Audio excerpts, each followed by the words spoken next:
दोस्तों, quick study number 1 YouTube channel में आप सभी का स्वागत है। तो दोस्तों, इस वीडियो के माध्यम से हम लोग पढ़ने वाले हैं इंडियन पॉलिटी के बारे में।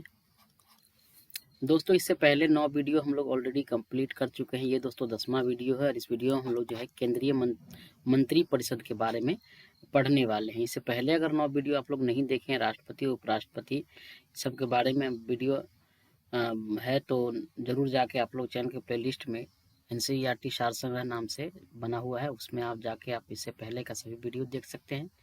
दोस्तों, ये आपके सभी एग्जाम के लिए बेहद महत्वपूर्ण है।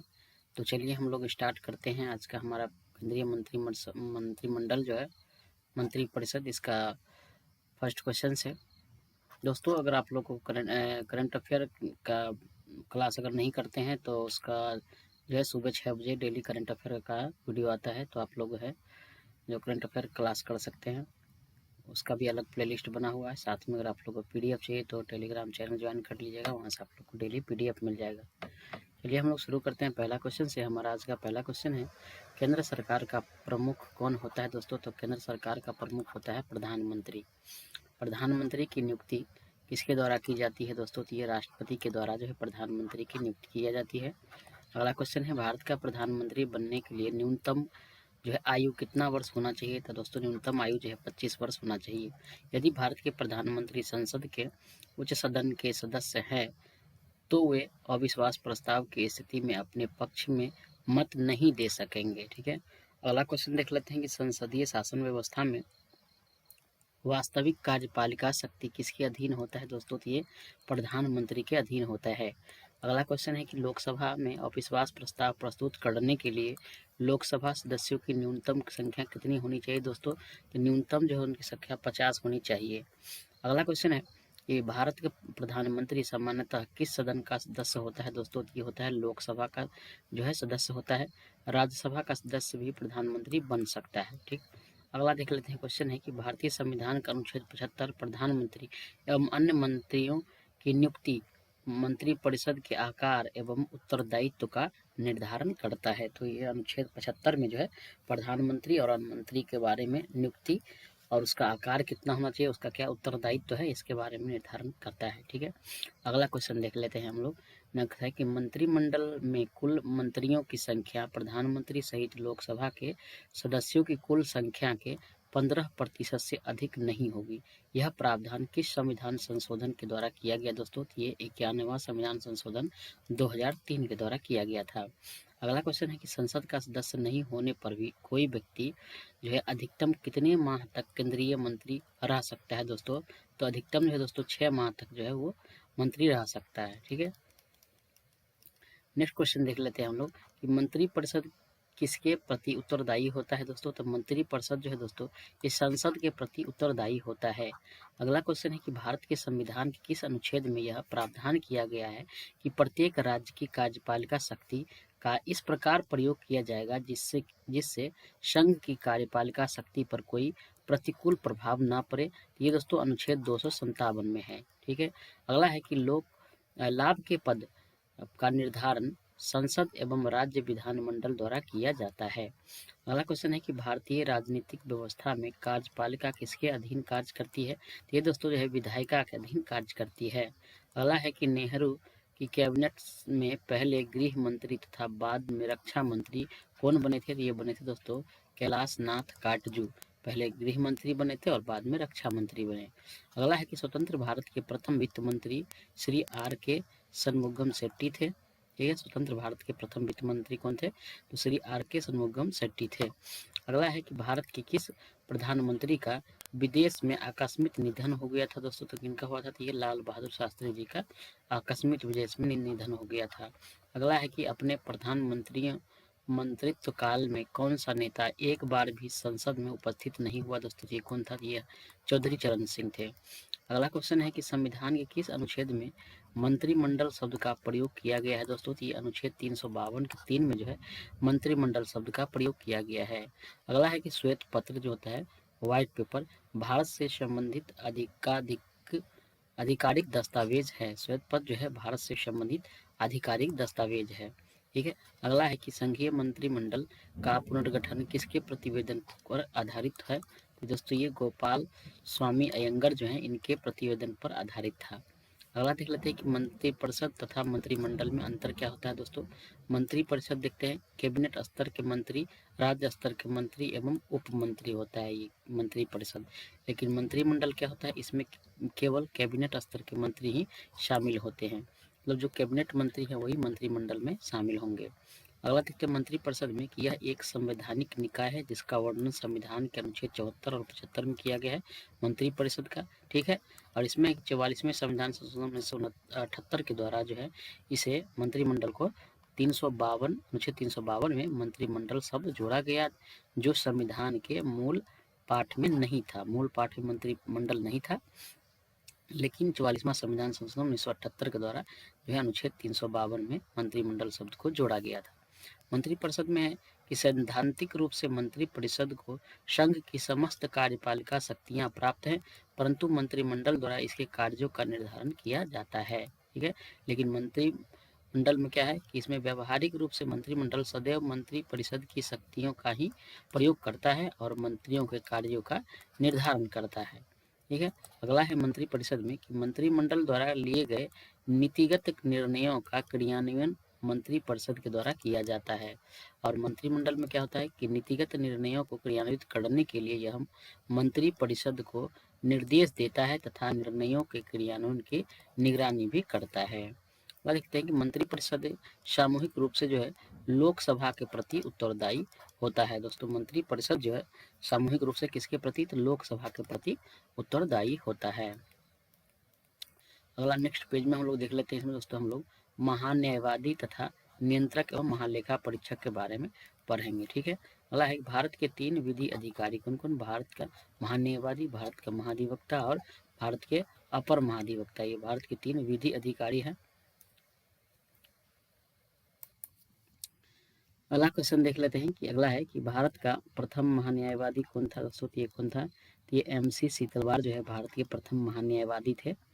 अगला है कि भारत सरकार को कानूनी विषय पर परामर्श कौन देता है। दोस्तों ये महान्यायवादी देता है, अटॉर्नी जनरल इसको कहते हैं, ये कानूनी सलाह देता है भारत सरकार को। अगला है भारत का सर्वोच्च विधि अधिकारी कौन होता है, तो ये भारत का महान्यायवादी होता है।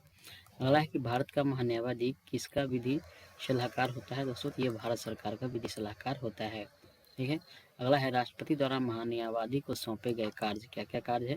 तो पहला है कि भारत सरकार से संबंधित मामलों को लेकर उच्चतम न्यायालय में भारत सरकार की ओर से पेश होना। ठीक है, अगला है कि संविधान के अनुच्छेद 143 के अंतर्गत जो है राष्ट्रपति की ओर से उच्चतम न्यायालय में भारत सरकार का प्रतिनिधित्व करना। दूसरा और तीसरा है कि भारत सरकार से संबंधित किसी मामले में उच्च न्यायालय में सुनवाई का अधिकार। ये है राष्ट्रपति द्वारा महान्यायवादी को सौंपे गए कार्य है। ठीक है, अगला है कि अनुच्छेद 76(4) के अनुसार महान्यायवादी जो है किसके प्रसाद प्रयत्न पद धारण करेगा। तो ये दोस्तों राष्ट्रपति के है प्रसाद प्रयत्न जो है पद धारण करेगा कौन, महान्यायवादी।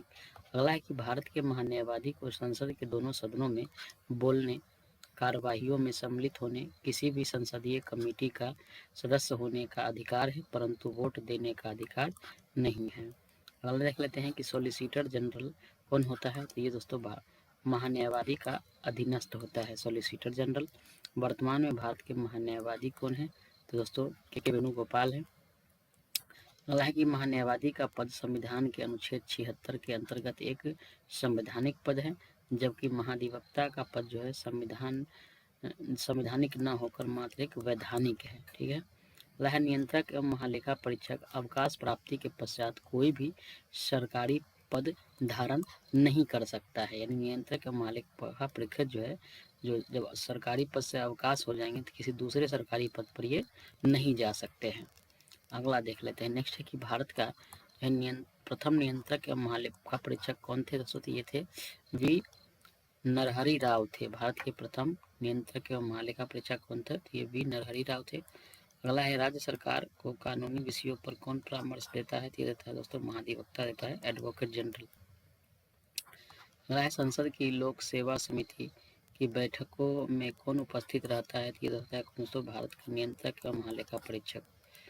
अगला है कि डॉक्टर BR अम्बेडकर ने कहा था कि नियंत्रक महालेखा परीक्षक भारतीय संविधान के अंतर्गत सर्वप्रमुख अधिकारी होगा। यह लोकतांत्रिक व्यवस्था में भारत सरकार के वित्तीय रक्षकों में से एक होगा। इन वित्तीय रक्षकों में उच्चतम न्यायालय, निर्वाचन आयोग एवं संघ लोक सेवा आयोग सम्मिलित होगा। अगला क्वेश्चन है कि भारत के नियंत्रक एवं महालेखा परीक्षक जो है कैग, इसको शॉर्ट में कहेंगे, इसके पद का सृजन किसके द्वारा किया गया दोस्तों? ये संविधान के द्वारा किया गया। अगला क्वेश्चन है कि भारत के नियंत्रक एवं महालेखा परीक्षक का कार्यकाल कितने वर्ष का होता है दोस्तों? ये 6 वर्ष का होता है। नियंत्रक एवं महालेखा परीक्षक का कार्यकाल 6 वर्ष का होता है। अगला क्वेश्चन है कि भारत का नियंत्रक एवं महालेखा परीक्षक किसका मार्गदर्शक होता है? तो ये दोस्तों लोक लेखा समिति का मार्गदर्शक होता है।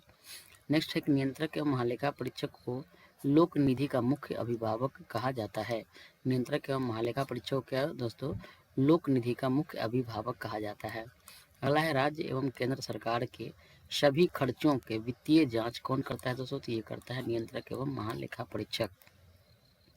अगला है नियंत्रक एवं महालेखाकार के पेंशन व भत्ते किस पर आधारित होते हैं दोस्तों? तो ये भारत के संचित निधि पर होता है। अगला देख लेते हैं कुछ संबंधित अनुच्छेद, भारत के नियंत्रक एवं महालेखा परीक्षक से संबंधित अनुच्छेद देख लेते हैं। अनुच्छेद दोस्तों 148 में क्या दिया गया है? अनुच्छेद 148 में है कि भारत के नियंत्रक एवं महालेखा परीक्षक की नियुक्ति एवं पदमुक्ति, यानी नियुक्ति और पदमुक्ति के बारे में है 148 में। 149 में है दोस्तों नियंत्रक एवं महालेखा परीक्षक के कार्य एवं शक्तियाँ। 150 अनुच्छेद में संघ तथा राज्य के लेखा प्रारूप के संबंध में राष्ट्रपति को सलाह देना। और अनुच्छेद 151 में अंकेक्षक प्रतिवेदन। तो यह है महालेखा परीक्षक से संबंधित अनुच्छेद, नियंत्रक है महालेखा परीक्षक से संबंधित अनुच्छेद। अब हम लोग देख लेते हैं दोस्तों नेक्स्ट संसद के बारे में, अगला पेज में। तो दोस्तों संसद के बारे में देखते हैं। पहला है कि संविधान के किस अनुच्छेद के अंतर्गत धन विधेयक को परिभाषित किया गया है? दोस्तों ये संविधान के अनुच्छेद 110 में यह धन विधेयक को परिभाषित किया गया है। लोकसभा अध्यक्ष अपना त्यागपत्र किसे सौंपता है? ये दोस्तों लोकसभा के उपाध्यक्ष को सौंपता है। अगला है कि संविधान के अनुच्छेद 82 के अनुसार लोकसभा की सीटों का राज्यों के मध्य आवंटन किस वर्ष की जनगणना के आधार पर किया गया दोस्तों? तो ये किया गया वर्ष 1971 की जनगणना के अनुसार। अगला है कि भारत के लोकसभा का अध्यक्ष लोकसभा सदस्यों में से ही चयनित किया जाता है। ठीक है। अगला है कि राज्यसभा की एकांतिक शक्ति के अंतर्गत कौन सा अनुच्छेद आता है? तो इसके अनुच्छेद दोस्तों 249 अनुच्छेद आता है। नेक्स्ट है संविधान की चौथी अनुसूची किस प्रकार के प्रावधान है? तो ये दोस्तों राज्यसभा में स्थान के आवंटन से संबंधित प्रावधान है। अगला देख लेते हैं कि लोकसभा में सदस्यों की अधिकतम संख्या कितनी हो सकती है? दोस्तों अधिकतम जो है 552 हो सकती है। नेक्स्ट क्वेश्चन है कि भारतीय संविधान के अंतर्गत संसद के सदस्यों के विशेषाधिकारों तथा उन्मुक्तियों को कौन सा एक प्रावधान निर्धारित करता है? तो ये करता है अनुच्छेद 105। अगला है कि लोकसभा और राज्यसभा की गणपूर्ति सदन की कुल सदस्य संख्या के 1/10 संख्या से होती है। अगला क्वेश्चन है राज्यसभा का सदस्य बनने के लिए न्यूनतम आयु कितना होना चाहिए दोस्तों? तो न्यूनतम आयु 30 वर्ष होना चाहिए। अगला है कि राज्यसभा की अधिकतम निर्धारित सदस्य संख्या कितनी है दोस्तों? 250 है। नेक्स्ट है संसद के किस सदन का अध्यक्ष जो है उसका सदस्य नहीं होता है? तो ये राज्यसभा का जो होता है अध्यक्ष उसका सदस्य नहीं होता है, यानी राज्यसभा का अध्यक्ष राज्यसभा का सदस्य नहीं होता है। अगला है कि भारतीय संविधान का कौन सा अनुच्छेद संसद को अंतर्राष्ट्रीय समझौते को लागू करने के लिए विधि निर्माण करने की शक्ति प्रदान करता है? ये दोस्तों अनुच्छेद 253। अगला है कि भारतीय संसद में राष्ट्रपति और संसद के दोनों सदन यानी लोकसभा एवं राज्यसभा सम्मिलित होते हैं। भारतीय संसद में राष्ट्रपति और संसद के दोनों सदन लोकसभा और राज्यसभा तीनों सम्मिलित होते हैं। किसमें? भारतीय संसद में। अगला है कि लोकसभा में जो है राज्यवार सीटों का आवंटन सन 1971 की जनगणना पर आधारित है। यह निर्धारण किस वर्ष तक यथावत रहेगा दोस्तों? तो ये जो है 2026 तक ऐसे ही मतलब जितना सीट जहाँ से है उतना ही रहेगा। ठीक है, 2026 तक।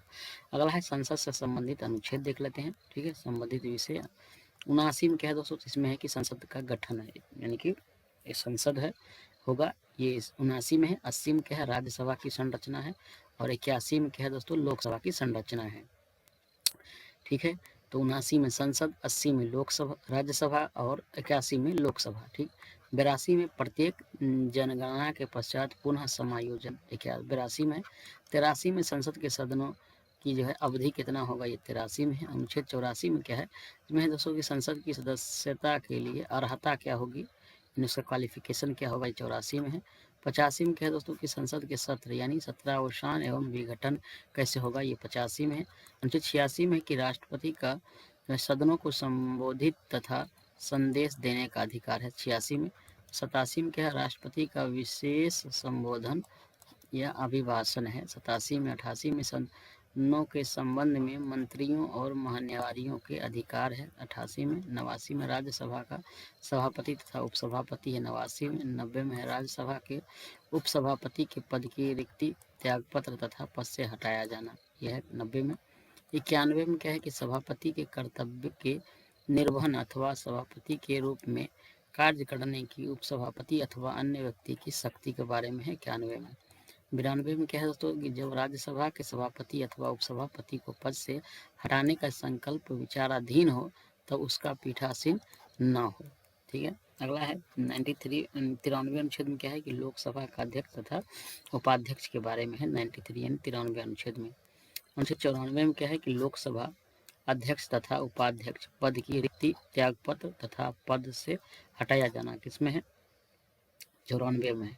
95 में लोकसभा उपाध्यक्ष अथवा किसी अन्य व्यक्ति का लोकसभा अध्यक्ष के कर्तव्यों के निर्वहन की शक्ति, ठीक है, ये 95 में है। 96 में कि जब लोकसभा अध्यक्ष अथवा उपाध्यक्ष को हटाने का संकल्प उपाध्यक्ष को पद से हटाने का संकल्प विचाराधीन हो तो उसका पीठासीन न हो, ये 96 में है। 97 में कि सभापति व उपसभापति तथा अध्यक्ष व उपाध्यक्ष के वेतन भत्ता के बारे में 97। 98 में संसद का सचिवालय होगा है किसमें, अनुच्छेद 98 में। अनुच्छेद 99 में क्या है तो सदस्यों द्वारा शपथ या प्रतिज्ञान जो है 99 में। अनुच्छेद 100 में है दोस्तों कि दोनों सदनों में मतदान रिक्तियों के होते हुए भी सदनों की कार्य करने की शक्ति तथा गणपूर्ति है, 100 में।